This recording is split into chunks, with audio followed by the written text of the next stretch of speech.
आजची कल न्यूज। आज के इस ऐतिहासिक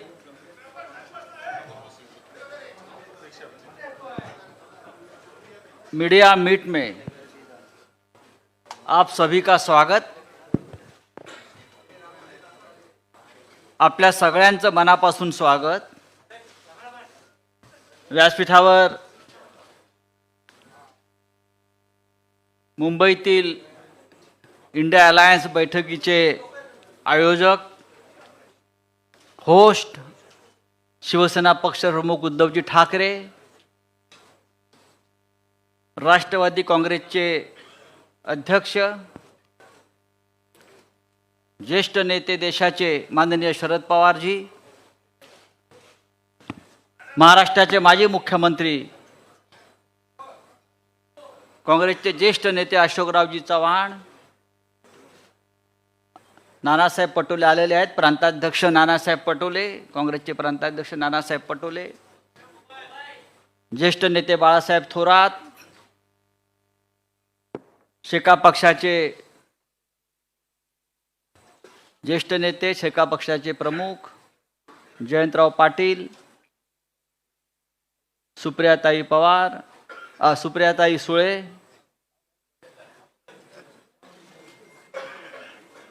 युवा सेनेचे अध्यक्ष श्री आदित्य ठाकरे आणि इथे यहाँ उपस्थित सभी पार्टी के सभी मान्यवर नेतागण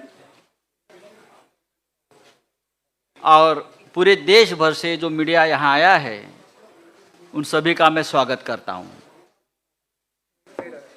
आज की प्रेस वार्ता बहुत ऐतिहासिक है, हिस्टोरिक है। पटना और बेंगलुरु के बाद इंडिया अलायंस मुंबई में मिलने जा रही है और उस बारे में सभी जानकारी जो आपको चाहिए, जो कल से शुरू होने जा रही है, उस बारे में आपसे बातचीत करने के लिए सभी नेतागण उपस्थित है। आपने देखा होगा कि मुंबई का पूरा माहौल इंडियामय हो गया है। पूरे देश में इंडिया की सिर्फ 3 बैठकें हो रही है, लेकिन ममता दीदी ने आज कहा है, जो ममता दीदी का भी आगमन हो रहा है, कि रसोई गैस 200 रुपया सस्ता हो गया। ये इंडिया की सिर्फ 2 बैठकों का कमाल है। लालू यादव जी कल निकले पटना से मुंबई के लिए,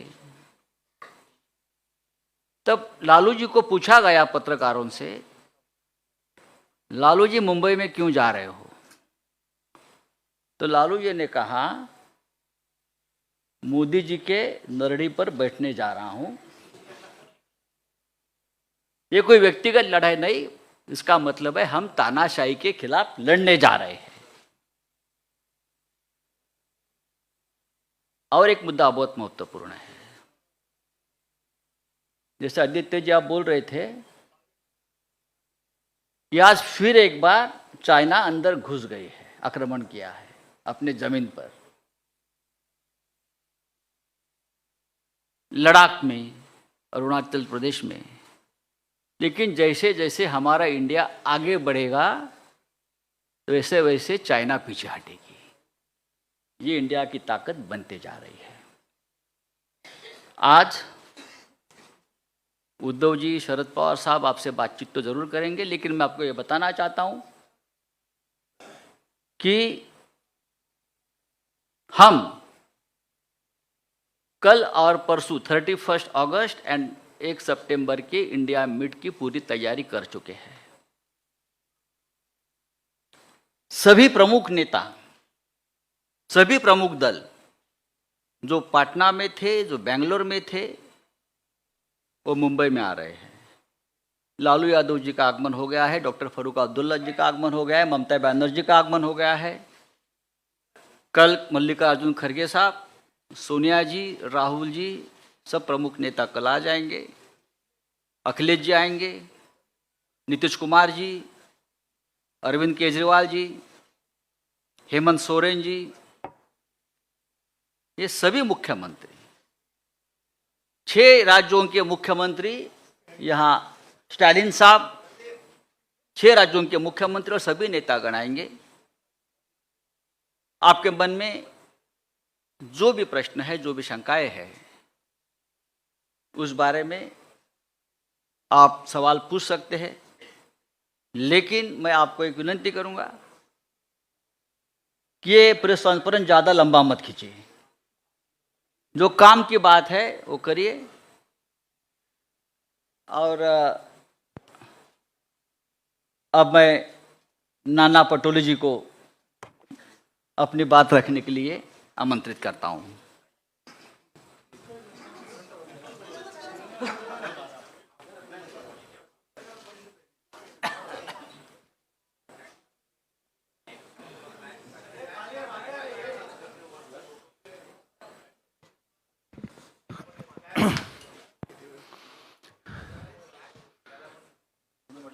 हमें बहुत खुशी है कि महाराष्ट्र में इंडिया अलायंस की मीटिंग होने जा रही है।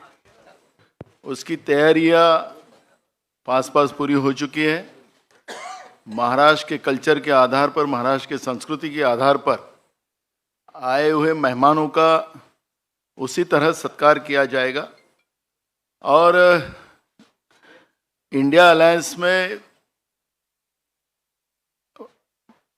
बढ़ती शुरू है। बेंगलोर में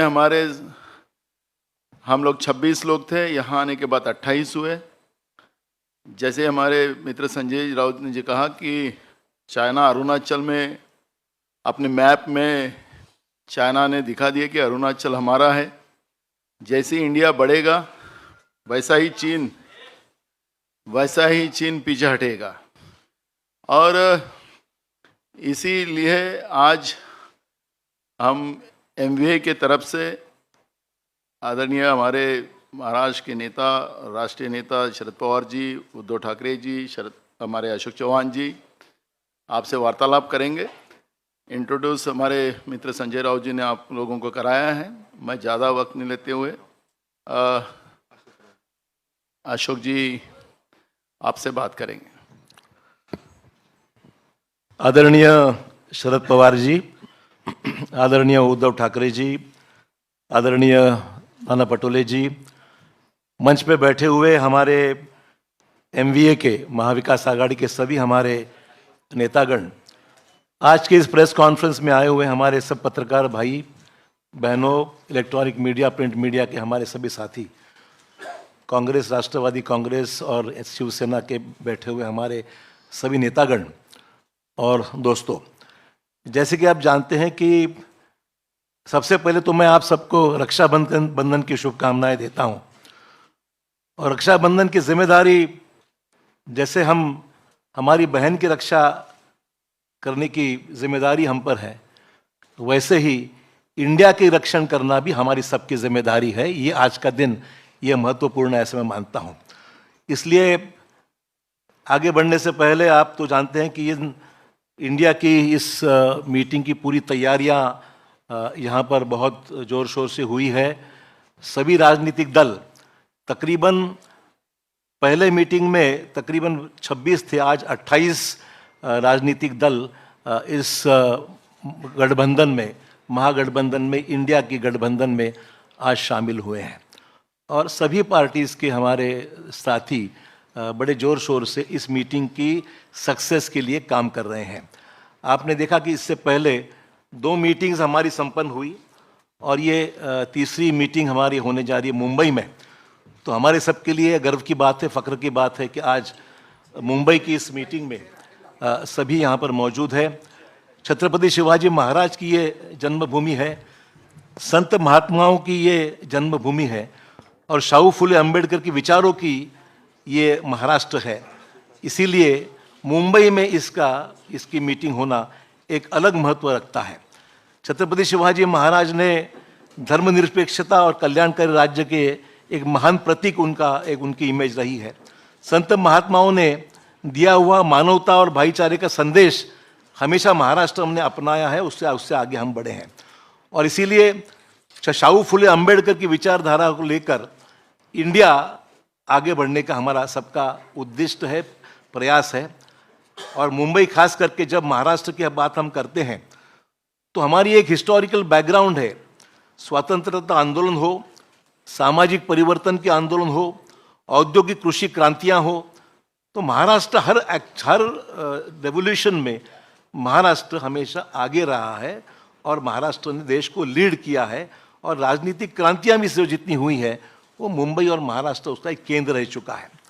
दोस्तों, आज सबसे अहम मसले हमारे सामने हैं जो हम देखते हैं कि महंगाई, बेरोजगारी जैसे मुद्दे पे हम लोग आवाज़ हमेशा उठाते आ रहे हैं।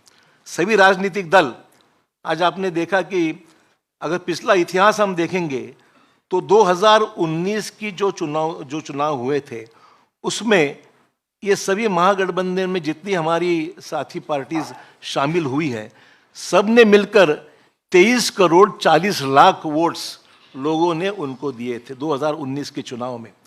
और बीजेपी को उस चुनाव में 22 करोड़ 90 लाख वोट मिले थे। तो आप समझ सकते हैं कि इंडिया में शामिल हुए जितने पार्टी, सिर्फ एक ही बात थी कि अलग अलग होने से वोटों का बंटवारा हुआ और 23 करोड़ वोट मिलने के बावजूद भी भाजपा 22 करोड़ वोटों से वो देश में अपनी ताकत बना सके। आज इंडिया के इस गठबंधन में 11 चीफ मिनिस्टर शामिल हैं, जो बाकी मैं जो जिन्होंने भाजपा ने तोड़ मरोड़ के सरकार जहां गिराई वो छोड़कर बात कर रहा हूं कि 11 चीफ मिनिस्टर्स इस हमारे सरकारी हमारी इस गठबंधन में शामिल है। आपने देखा कि मध्य प्रदेश, गोवा, महाराष्ट्र जैसे राज्य को भी तोड़ने का काम भाजपा ने किया है। पर आपने देखा कि कर्नाटक में तोड़ने के बावजूद दोबारा वहाँ पर ज़्यादा अक्सरियत से हमारी सरकार वहाँ पर कर्नाटक में लोगों ने चुन के दी है। और मुझे पूरी उम्मीद है कि इंडिया के इस माहौल से आज जो भी हम कोशिश कर रहे हैं, महाराष्ट्र में हमारे सरकार तोड़ने के बावजूद भी महाराष्ट्र में दोबारा हमारी सरकार हमारी एमवीए की और अन्य साथियों को मिलकर हम स्थापित करेंगे, ऐसे पूरी उम्मीद दोस्तों हमको है। मैं ज़्यादा वक्त नहीं लूँगा क्योंकि सभी पार्टीज इसमें शामिल है। आदरणीय पवार साहब और ठाकरे साहब को भी आपको संबोधित करना है। तो आज हमारे लिए महत्वपूर्ण है कि आज सभी राजनीतिक दल हमारे साथ में हैं और बड़े ताकत के साथ में आने वाले चुनाव एक पॉजिटिव डे। हमारे सिर्फ किसी को विरोध करना ही इतना हमारा एजेंडा नहीं है। डेवलपमेंटल अलायंस मैं कहूँगा कि इसमें डेवलपमेंट का एजेंडा है, कुछ पॉजिटिव काम करने का एजेंडा है और साथ ही साथ देश के जो फैसिस्ट फोर्सेस है उनको रोकने की चुनौती हमने स्वीकार कर ली है। इसलिए एक छत्र में सब यहाँ पर इकट्ठा हुए हैं। धन्यवाद। आवश्यकता नहीं, सिर्फ चौथे राजनीतिक दल इसमें शामिल जो होने वाले हैं वो 28 है, 28, और उनके प्रतिनिधि कल के मीटिंग के जो मौजूद रहेगी इनका नंबर 63 है। तो 63 प्रतिनिधि, 28 पॉलिटिकल पार्टी, इनका ये सम्मेलन कल से परसों से शुरू होगा। और जिस तरह से कई राज्यों से लोगों का जो इसमें इंटरेस्ट के बारे में हम सुनते हैं, इससे मुझे पूरा विश्वास है कि एक अल्टरनेटिव फोरम देश में तैयार हो जाएगा कि जो देश में परिवर्तन करना है ये परिवर्तन के लिए मजबूत होगा। और यही काम हम लोग करेंगे, इतना ही मैं कहता हूँ। और श्रीयुत उद्धव ठाकरे इनके पास मैं माइक देता हूँ।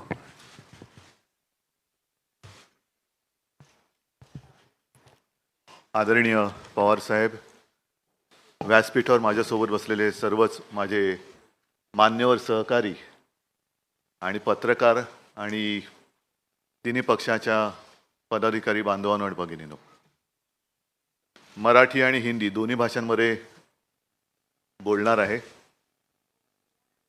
जसं अशोकरावांनी रक्षाबंधनाच्या शुभेच्छा दिलेल्याच आहेत, त्याचप्रमाणे मी सुद्धा सर्वांना, देशातील सर्व माझ्या मातांना आणि भगिनींना रक्षाबंधनाच्या शुभेच्छा देतो. आणि रक्षाबंधन केवळ एका दिवसासाठी असायला नको. राज्यकर्ता म्हटल्यानंतर आपल्या कारभारातला प्रत्येक दिवस हा महिला सुरक्षित राहण्यासाठी वापरला गेला पाहिजे. महिलांना आपल्या देशात सुरक्षित वाटलं पाहिजे, असा राज्यकारभार करायला पाहिजे, असं शासन असलं पाहिजे. दुर्दैवाने तसं शासन आज तरी आपल्या देशात आणि राज्यामध्ये दिसत नाहीये. मधल्या काळामध्ये मी त्याच्यावरती भाष्यही केलं होतं. 1-2-3 दिवसापूर्वी माझी हिंगोलीत सभा झाली, त्याही सभेत बोललो होतो. कारण मी बातमी वाचली होती की खास करून भारतीय जनता पक्षाच्या कार्यकर्त्यांना सांगितलं गेलं होतं की मुस्लिम महिलांकडनं राखी बांधा, आणि तोच धागा म्हणजे रक्षाबंधनाचा धागा वेगळा आणि या बातमीचा धागा वेगळा. मी असं म्हटलं होतं की सुरुवात करायची असेल तर बिल्किश बानूकडनं करा. आणि मणिपूरमध्ये या 2 महिलांची धिंड ज्या पद्धतीने काढली गेली, ज्याप्रमाणे आपल्या महिला कुस्तीपटू तिकडे दिल्लीत बसल्या असताना त्यांच्याकडे दुर्लक्ष केलं गेलं, तर या सगळ्या महिलांना सुरक्षित वाटावं असं सरकार आणण्यासाठी म्हणून आम्ही सगळे एकत्र आलेलो आहोत. और आप सभी तो जानते हैं कि पूरे देश को अपना परिवार मानने वाले सारे लोग जो देशप्रेमी हैं, मैंने पहली मीटिंग में कहा था कि मैं विपक्ष ये शब्द मानता नहीं हूं. हम इकट्ठा आए हैं अपने देश की रक्षा करने के लिए. रक्षाबंधन देश की रक्षा, भारत माता की रक्षा करने के लिए हम इकट्ठा आए हैं. और साथ ही साथ तानाशाही के खिलाफ तो हम हैं, जुमलेबाजी के खिलाफ हम हैं. संजय राउत जी ने जैसे कहा कि हमारी 3री मीटिंग होने जा रही है और आज ही गैस सिलेंडर के दाम 200 रुपये से कम हो गए. शायद मुझे ऐसे लगता है कि जैसे जैसे इंडिया आगे बढ़ेगा, एक दिन ऐसे आएगा कि आज की सरकार गैस सिलेंडर फ्री में दे देगी, सबको फ्री. क्योंकि वो सरकार अभी गॅस पर है, सरकारच गॅसवरती आहे. आणि त्याच्यामुळे सिलेंडरचे भाव जर का कमी केले असतील तर मला काय त्याच्यात आश्चर्य वाटत नाही. 9 साल हो गए, आज तक कभी बहनों की याद आई नहीं थी. आज अचानक बहनों की याद आ गई और रक्षाबंधन की गिफ्ट दी गई. क्यों 9 साल रक्षाबंधन हुआ नहीं था क्या? भाऊबीज काय 9 वर्षात झाली नव्हती. पण ह्या सगळ्या गोष्टी अब ये पब्लिक है, सब जानती है. ये पब्लिक है, सब जानती है. और कुछ भी करे तो अभी उनको बचाने वाला कोई नहीं है. आज जैसे हम आपके सामने इंडिया की मीटिंग करने जा रहे हैं कल और परसों, मुझे अभी नाना जी ने बताया कि वो भी लोग कुछ करने जा रहे हैं, महायुति की बैठक करो. लेकिन उस बैठक में सिर्फ हमारा विरोध नहीं करना. जो काश्तकार आज संकट में है, मैं खुद गया था और अब पूरे आप ही के माध्यम से मैं न्यूज़ पढ़ता हूँ, देखता हूँ.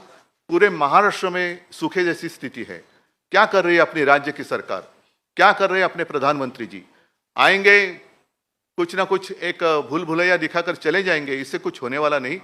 अगर अच्छा काम करना है तो जब कोई संकट में होता है तब ही उसको मदद की आवश्यकता होती है, और उस वक्त जो मदद की जाती है वही मदद वो पूरे ज़िंदगी भर याद रखता है.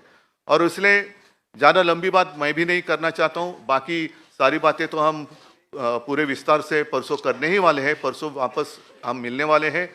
लेकिन इतना ही मैं कहूँगा कि हम जितने सारे लोग, हाँ हमारी विचारधारा अलग अलग है, जरूर है, लेकिन उद्देश्य एक है, वो हमारे देश की रक्षा करना, संविधान की रक्षा करना. और फिर से दोबारा अपने देश में तानाशाही, अगर मैं कहूँ आज़ादी की जंग जो हुई थी, अशोक जी आपने जो बात कही ये बात सच है कि चले जाओ, मला वाटतं आपल्या मुंबईतच सुरुवात झाली होती गवालिया टँक. तर चले जाओ क्यों, किसको? ब्रिटिश भी तो विकास कर ही रहे थे ना. अगर उनको भगाते नहीं हम लोग, पूरी ताकत रास्ते पे नहीं उतरती तो ब्रिटिश भी तो विकास कर ही रहे थे. हमें विकास भी चाहिए, लेकिन विकास के साथ साथ हमें आज़ादी भी चाहिए. और विकास से भी ज़्यादा ऊंची हमारी आज़ादी है, उसकी रक्षा करने के लिए हम सारे इकट्ठा आए हैं. और विचारधारा अलग अलग होगी, लेकिन उद्देश्य एक है, और इसी को तो हम लोकतंत्र मानते हैं. प्रजातंत्र मानते लोकशाही मानते आणि ती लोकशाही वाचवण्यासाठी आम्ही एकत्र आलेलो आहोत, एकत्र राहू आणि आमच्या भारत मातेच्या हातापायात पुन्हा कोणत्याही हुकुमशहाला बेड्या घालायला देणार नाही ही शपथ घेऊन आम्ही पुढे जाणार आहोत. धन्यवाद.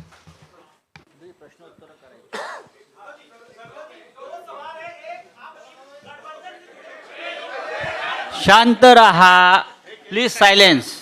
एकच मिनिट, तुम्ही फक्त कोणाला प्रश्न विचारणार तेच सांगून करा.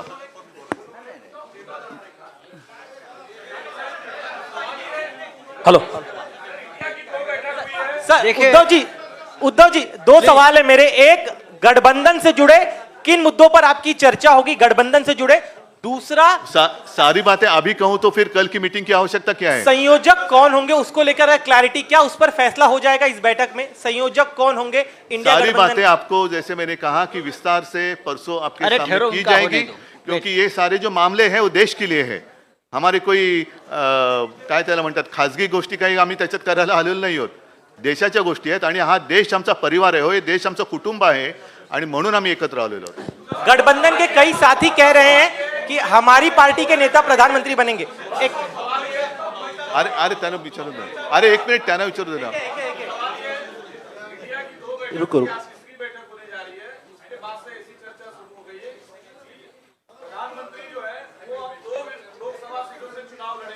क्या आप दोनों बनारस में या जहां से वो दूसरी सीट से चुनाव लड़ेंगे संयुक्त सभा करेंगे? अरे चुनाव तो अभी दूर है ना, जब की बात तब देखी जाएगी. उद्धव जी, एक सवाल ये है कि जिस तरीके से हम अलग अलग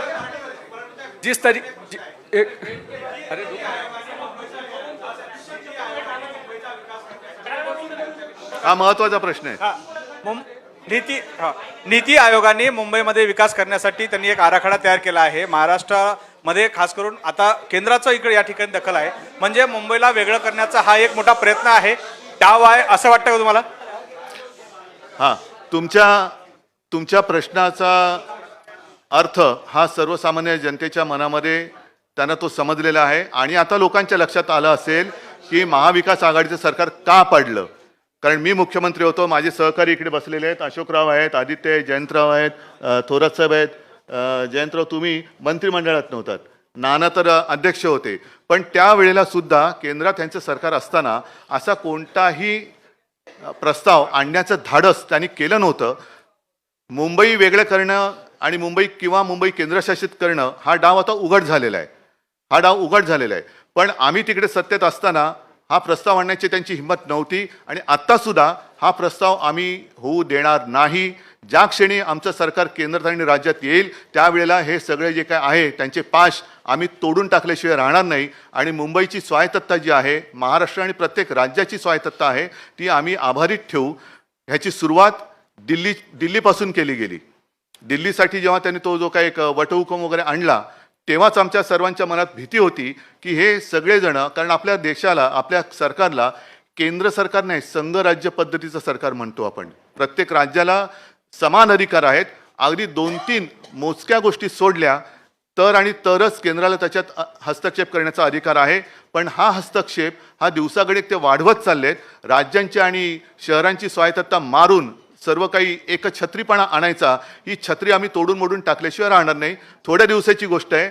सरकार आमचं दोन्हीकडे आल्यानंतर हे सगळे असे उफराटे निर्णय जे त्यांनी घेतलेले आहेत ते आम्ही पुन्हा उलटे फिरवल्याशिवाय राहणार नाही. उद्धव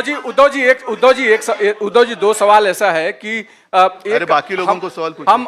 हम अलग अलग विचारधाराओं के साथ एक आए हैं. उद्धव जी, अब विपक्ष लगातार ये कह रहा है. मराठी होने दो. हाँ, मैं एकदा मराठी मैं देखिए पहले मराठी पूरा होने दो. पहले मराठी करो, बाद में हिंदी में बोले. हाँ, मराठी. पहले मराठी करो. मराठी सर. हाँ, पहले मराठी करो.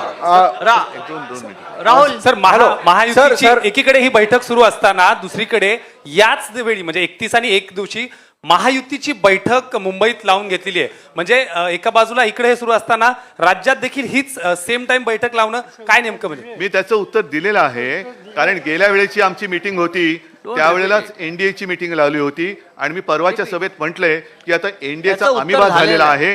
एनडीएला आता आकार उकार काही शिल्लक राहिलेला नाही. जसा आमिबा एक पेशी जीव कसंही त्याला आकार उकार दिला जातो तशा प्रकारे आता एनडीए झालेलं आहे. सर एक असा प्रश्न आहे की साधारणतः 4 राज्याच्या निवडणुका डिसेंबरमध्ये होत आहेत कुठे? आणि 4 नाही सर, राज्याच्या तुम्ही जरा कोणाला प्रश्न विचारणार ते सांगा. सगळ्याची उत्तर माझ्याकडे नाही, दोघांना पवार साहेबांना आणि तुम्हाला एक प्रश्न आहे की 4 राज्याच्या निवडणुकांच्या सोबतच लोकसभेची निवडणूक लागण्याचे देखील संकेत दिले जात आहेत आणि अशा वेळेस तुमच्या या इंडिया आघाडीच्या जागा वाटपाचा जो वेळ असेल किंवा जागा वाटपाची चर्चा असेल त्यासाठी राज्यात कमिट्या नेमण्यात आलेत का किंवा त्या चर्चा एकत्र आत्ता होणार आहेत का?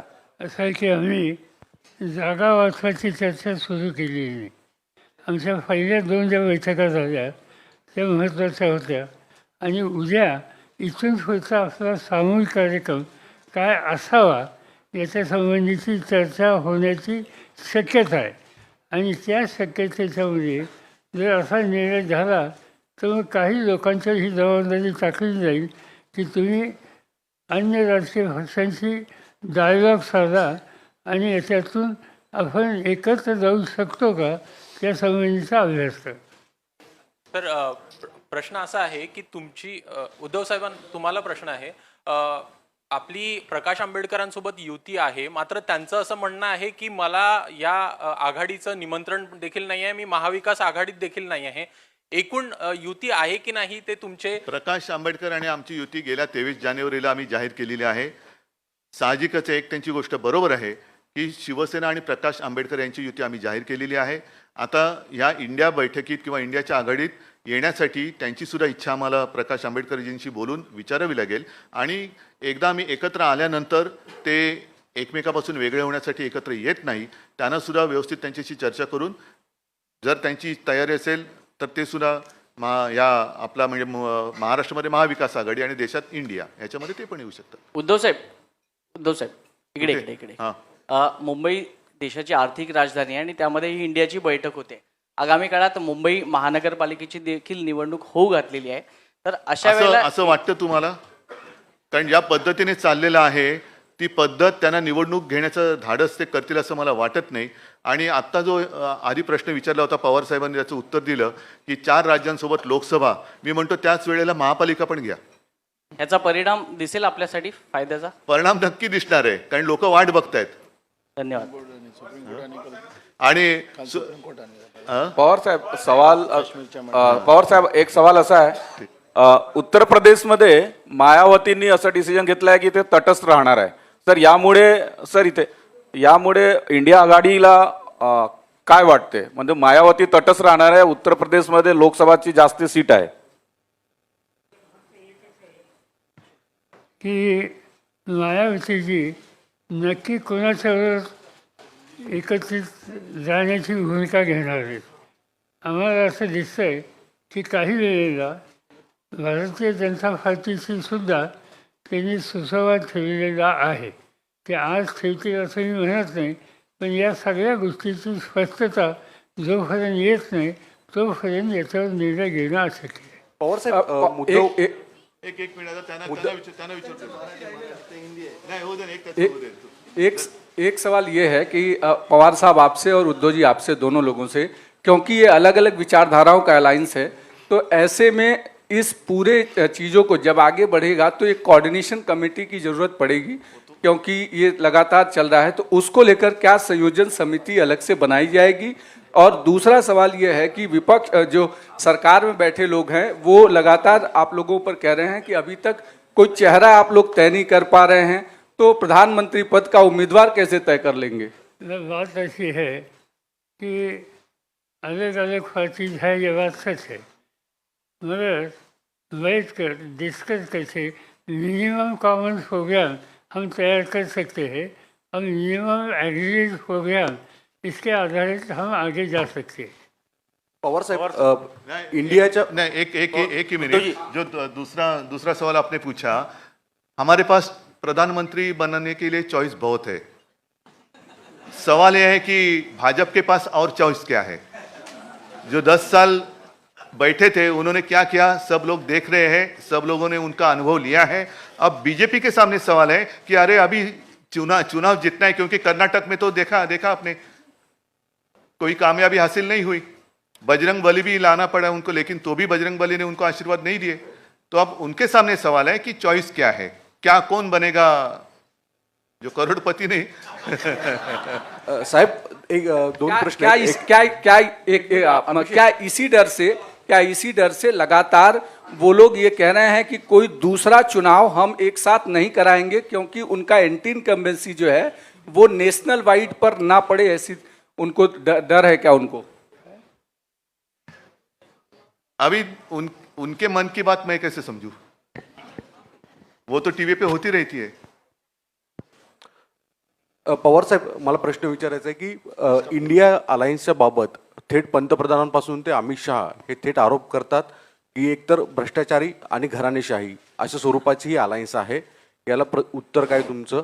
आणि पहिल्यांदा हे मी प्रधानमंत्र्यांचं भाषण भोपाळचं ऐकलं आणि भोपाळच्या भाषणामध्ये त्यांनी काँग्रेसवर टीका केली, भ्रष्टाचाराची, राष्ट्रवादी काँग्रेस पक्षावर टीका केली।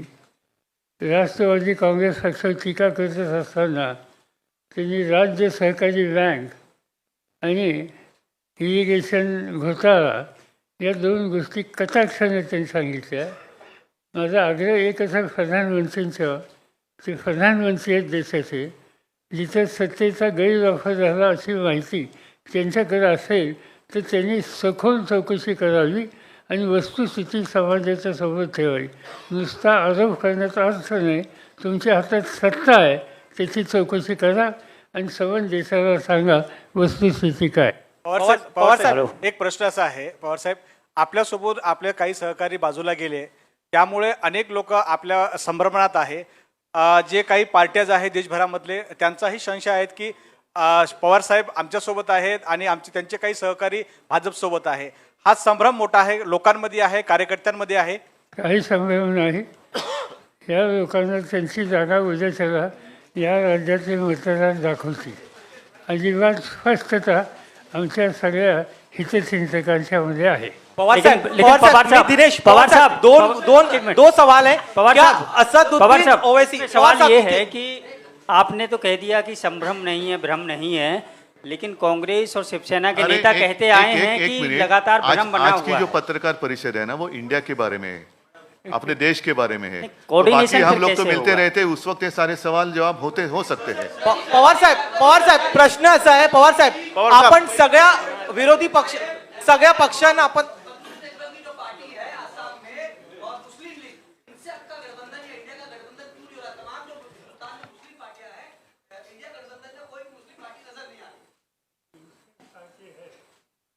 उन्होंने मुझसे बात की है और उनकी तैयारी है हम लोगों के साथ जाने की। तो ये कोई अकेला इस पर डिसीजन ले नहीं सकता, इस पर कांग्रेस के साथ बात करनी होगी, उद्धव जी के नेतृत्व वाली शिवसेना के साथ बातचीत करनी होगी और इस पर कलेक्टिव डिसीजन होगा। जब तक कलेक्टिव डिसीजन होता नहीं तब तक इन लोगों का जो सुझाव है इसका स्वीकार करना हमें मुश्किल है। क्या ओवैसी साहब और बीआरएस को लेकर बातचीत चल रही है आपकी? उद्धव जी, पवार साहब, क्या आज चूंकि बातचीत इंडिया बैठक की होगी, मैं एक सवाल ये जानना चाहता हूँ कि कन्वेयर को लेकर के, संयोजक को लेकर के जो चर्चा चल रही थी, बताया जा रहा है, क्लैरिटी हम चाहते हैं। कांग्रेस से कहती है कि हम टीएमसी और दूसरे नेताओं के अंडर में काम नहीं कर सकते, दूसरी पार्टी कहती है हम कांग्रेस का कन्वेयर एक्सेप्ट नहीं कर सकते। सुनो एक मिनट, इस सारे बातों का जवाब आपको मिल जाएगा, लेकिन एक बात आपको ध्यान में रखना चाहिए। शायद मैंने आज एनडीए का संयोजक कौन है मुझे तो पता नहीं, आपके पास अगर जानकारी होगी तो आप दे दीजिए। क्या कोई संयोजक कोई डिसाइड किया जाएगा या बागा लोगों की कमेटी बनेगी? पवार साहेब दोन प्रश्न, पवार साहेब या बीआरएस में अकाली दल आणि ओवैसी यांना पिछले बैठक में ये कहा गया था कि एक कमेटी बनाई जाएगी, कोऑर्डिनेशन कमेटी बनाई जाएगी। उद्धव साहब, संयोजक पर भी पिछले बैठक में तय हुआ था कि मुंबई के बैठक में एक कोऑर्डिनेशन कमेटी बनाई जाएगी सभी लोगों की, या फिर संयोजक जो है उस पर चर्चा होगी। क्या ये दोनों मुद्दे होंगे जो अलग अलग नाम आ रहे, कोई संयोजक चुना जाएगा? एक पहला सवाल है। नहीं, इसलिए तो मैंने पहले शुरुआत में कहा ना कि परसों हम दोबारा मिल रहे हैं और उस वक्त कल और परसों जितनी सारी बातें होगी आपके माध्यम से पूरी जनता, देश की जनता के लिए हम सबके सामने रखेंगे. उद्धव साहेब दोन मुझे विषय लगता है पहिला प्रश्न तुमच्यासाठी आहे उद्धव साहेब पहिला प्रश्न तुमच्यासाठी आहे तुम्ही मगाशी म्हणालात की इंडियाची बैठक आहे इंडियाच्या विषयावरती बोललं पाहिजे आज सगळं एकत्र आहेत पण सातत्यानं सामनामधून शरद पवार आणि अजित पवार यांच्यावरती सातत्याने टीका केली जाते हा विसंवाद का आहे की कुठेतरी सतत टीका होते आणि तुम्ही जेव्हा आम्ही आमचं वैशिष्ट्य आहे ज्यांच्यासोबत असतो त्यांच्यावर टीका करतो. आणि दुसरा पवार साहेब दुसरा प्रश्न असा आहे की भाजपबरोबर साधी गोष्ट आहे तुम्ही तुम्ही तुमच्या मीडियातनं टीका केली म्हणून आम्ही काम करायचं थांबवायचं का? तर तुम्ही तुमचं काम करा आम्ही आमचं काम करतो. बरं पवार साहेब शिवसेनेचे नेते मागणी करतात की उद्धव ठाकरेंना पंतप्रधान पदाचा उमेदवार म्हणून घोषित करावं. जातो उद्या शपथ घेतो. पवार साहब दो चीजें सर क्या बीआरएस अकाली दल और असदुद्दीन ओवैसी की पार्टी को साथ में लाने के लिए आप लोग कोशिश कर रहे हैं बातचीत चल रही है पवार साहब? बात अभी तक हुई नहीं मगर अकाली दल की इनकी एक भावना है कि इसमें साथ जा सकते हैं तो हम सोच सकते हैं मगर इतना वो आसान नहीं है क्योंकि हमारे साथ केजरीवाल है पंजाब की हुकूमत उनके हाथ में है कांग्रेस पार्टी की वहाँ नीति अलग है और इसलिए हम जिससे हमारे डिफरेंसेस बढ़ेंगे ऐसा काम कुछ नहीं करेंगे. उद्धव जी सभी को धन्यवाद. उद्धव जी मुझे लगता है कि ये प्रेस कॉन्फ्रेंस हमने खत्म कर दी है. धन्यवाद.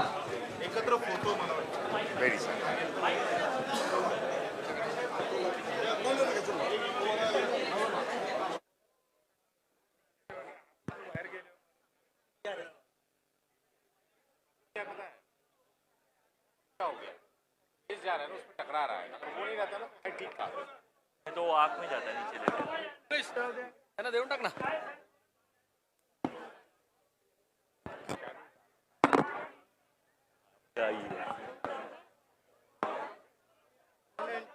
एक मिनट